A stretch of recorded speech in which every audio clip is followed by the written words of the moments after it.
After a short break from the game last week, the house is back in action and everyone is now in full swing.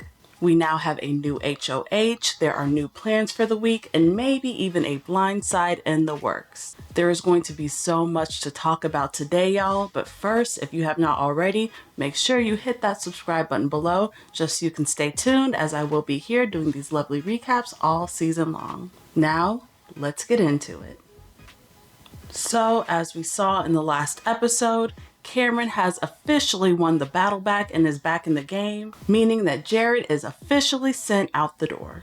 Most of the house guests predictably wanted Cameron sent right back out, which is pretty common for evicted house guests. So Cameron knew that he had a lot of work to do to keep himself safe. Cory and America had also gotten themselves in a lot of hot water last week. News about their final four with Felicia had spread around the house like wildfire, and now hella people were looking to target them this week as well. Even the people who they thought were on their side, like Matt, Jag, and Bowie. Felicia also found herself rising on a lot of people's target lists. She's just generally gossipy around the house, and that fight she had last week with Cirie and Jared didn't really help her case at all. So overall, there were a multitude of people in trouble leading into this next HOH competition.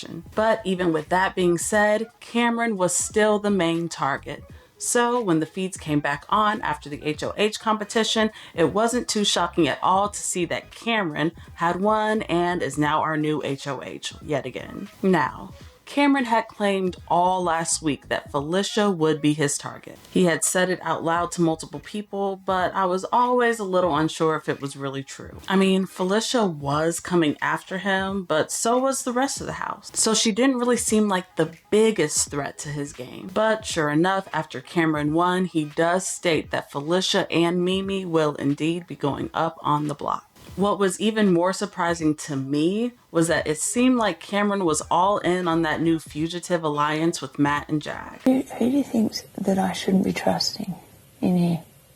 The people, there's nearly everyone except... Well, I'll tell you that there's 3 people that you definitely should trust. You, Jag, Matt. Yeah, okay. We literally talk about you. What do you think about it? This was surprising to me because I had thought that Cameron might be sneaky and take a shot at one of them this week.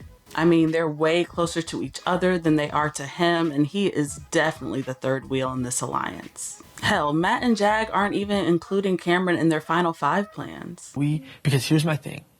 Ideal person to go far with is Bowie. I know. Me, you, Bowie. Mm-hmm. And honestly, me, you, Bowie. If we can get it to 5, like, Bowie's with us, you, me, Cory, America. They know that he is a strong comp threat, and they know that he's going to have to go sooner rather than later. Later on in the day, Cameron is going to sit to have his one-on-one with Felicia, and things get kind of awkward. Cameron is done playing nice, and he pretty much lets her know straight up that she's going to be going up on that block. So again, I work off of feeling and gut feelings, and like my gut tells me you're putting me on the block. I don't know why. But that's what my gut tells me.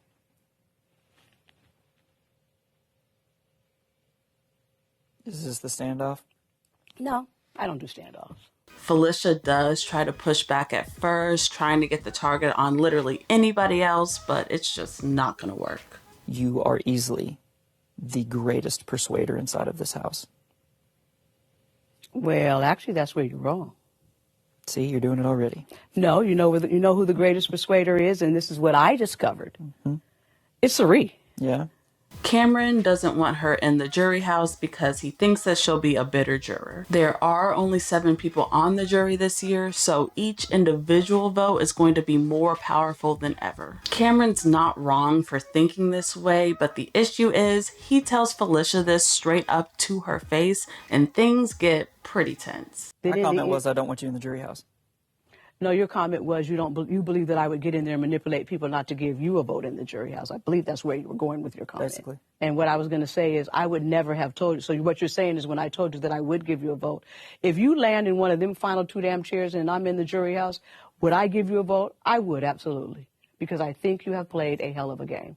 Yeah, Cameron is officially in give no fucks mode. And as much as I'm personally loving the drama, I don't think this attitude is necessarily the best strategy in a social game. If you want to keep on playing this game, play the game. I'm playing. I know you are. Thank you, Mama. Who you sitting me next to? Whew, why would I tell you that? Get out of here. You always have a last question. That's like the big question. Like, maybe if Cameron were a more likable and charismatic person, then he wouldn't have to worry so much about the jury votes in the first place. And he wonders why he didn't naturally connect. His only connection is being HOH. That's what keeps people in the room with him. When he's not HOH, they don't stay in the room with him. He ain't no damn player. He is not a master player. He has no personality. He has no nothing. He doesn't draw people to him.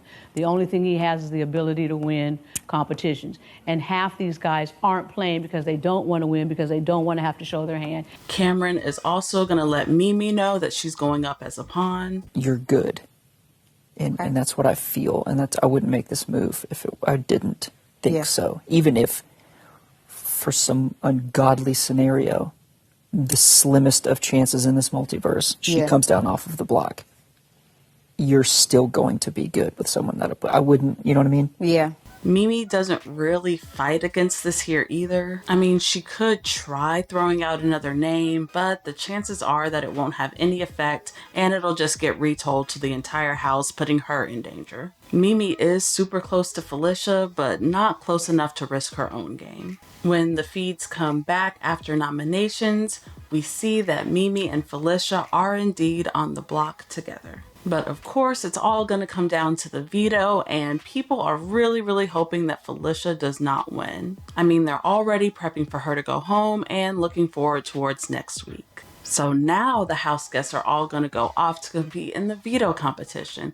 And when the feeds come back on, we see that Cameron has also won the power of veto. I mean, this man needs to be stopped, okay? At first, it's looking like the nominations will be set in stone. Cameron has let pretty much everyone in on this plan, and most of the house is down to follow through with it. So for a while, it's looking very solid that Felicia will be the one leaving this week. That is until Cameron starts to have a chat with his buddy Matt. You see, Cameron doesn't like how comfortable Cory is in the game right now. He knows that Cory is in a good spot in the house, and he absolutely detests how cocky he is about it. He's dangerous. Like, I don't want Felicia in the jury. I've made that clear. Well, I don't. For sure. But leaving him in this house, that cocky little motherfucker, leaving him in this house. It's dangerous. There's no telling what HOH is going to be next week, and who's the one person you don't want to win? Hey, Cory.